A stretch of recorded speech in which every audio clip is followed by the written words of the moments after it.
Hey guys, it's me again. I'm gonna make some soap. Here I am.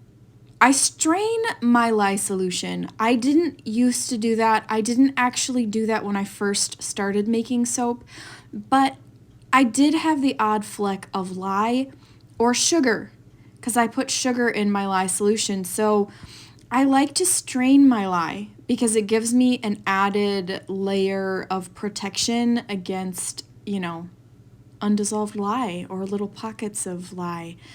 So here I am. I have a bottom layer. It's just going to be a very thin layer. I want it to be kind of a wavy layer.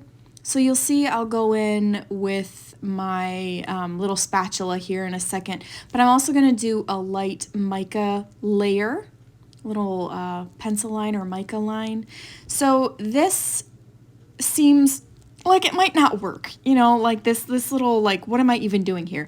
It seems like it wouldn't add a lot of detail, but even this light rubbing with the spatula, just dragging it across the top, does add some interest, and it kind of breaks up the line, so it's not a flat, straight line. If you want a straight line, you can have that, but for this design, I really wanted to have a little bit of texture on there. So yeah, that's what I did with my spatula, and then the gold mica, that was Sparkle Sunshine from Mad Micas. I put that in a little tea strainer, and the fully enclosed tea strainer helps. It's a mess, but it having that enclosed one helps it to be less of a mess. So this white doesn't do much, honestly. My soap batter does turn quite white once it's fully saponified. My recipe has a lot of light oils, and it has coconut oil, which if you have ever made a 100% coconut oil batch, it turns bright white. It's beautiful. It's incredibly stripping to your skin. That's why I don't do that, because it has such a high cleansing.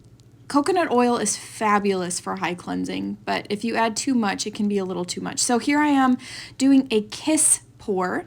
You can see the batter is a little thicker. It's a little thicker trace, but it's still workable.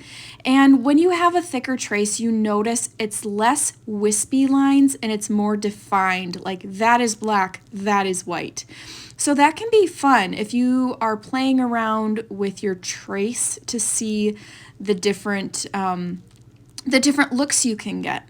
So I am saving that black and white for some frosting on the top. I did increase the size of my batch slightly, so I would have some little frosting bits for the top. And here is where things get interesting.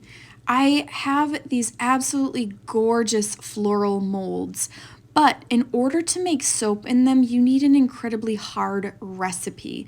If you have a soft soap recipe, whether it's cold process, well, yeah, cold process. You're not going to make a melt and pour. I mean, some people make melt and pour from scratch, but that's not me. But you want a really hard, solid recipe if you have a mold that is incredibly intricate and detailed.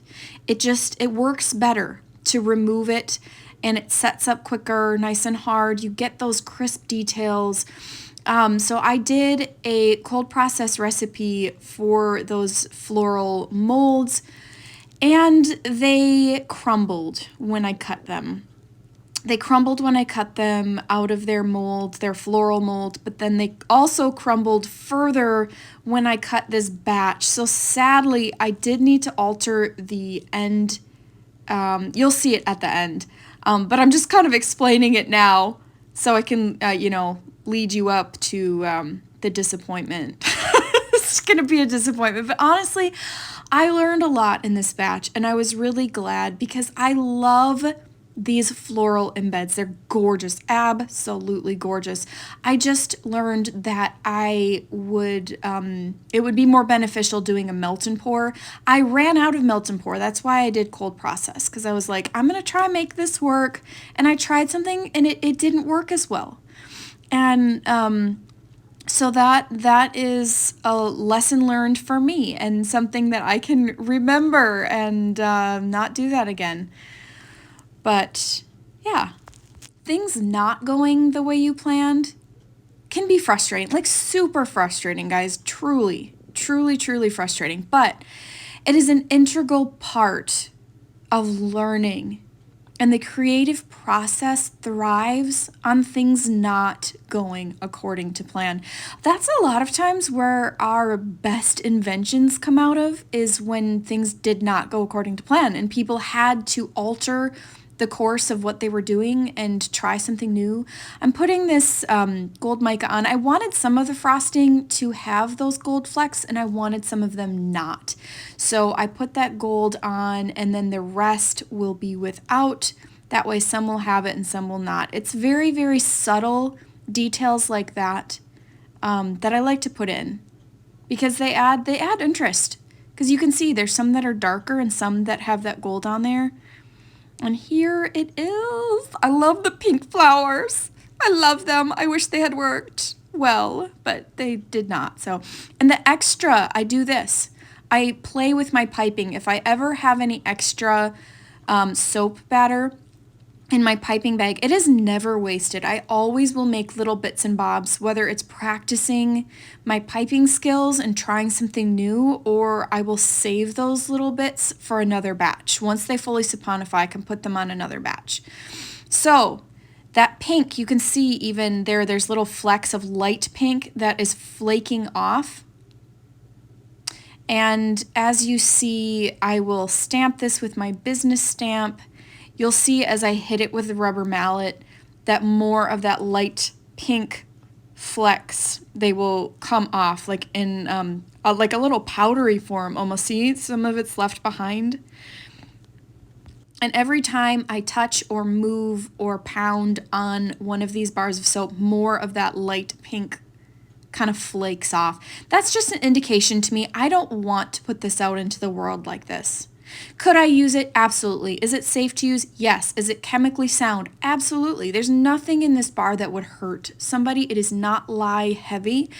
Sometimes an indication of lye heavy is it crumbles, but sometimes it's you tried to cut a soap that was too far gone. It needed to be cut sooner, or it wasn't meant to be cut at all. That could be as well. But that's the case with the floral little embeds that I made. So yeah, at this point, I was trying to figure out what to do, what I wanted to do, and I ended up sleeping on it because sometimes if you make a decision and are not happy with it, you come to regret it, and I didn't want to do that. So I slept on the decision, and I took pictures in the morning. I do a lot of my soap cutting late at night, so it's not the best for taking pictures. This is the nighttime, and then this is in the morning. See how thick that flower is as well? It just creates kind of an odd image in the bar as well. So on top of the flakiness plus the kind of odd look, I just didn't care for it as much. So I decided to take it to the chop. I chopped the top off and then I did a really good bevel, so it added further interest. But I am really happy with how this turned out. It was just quite the process. As always, thanks for watching, guys.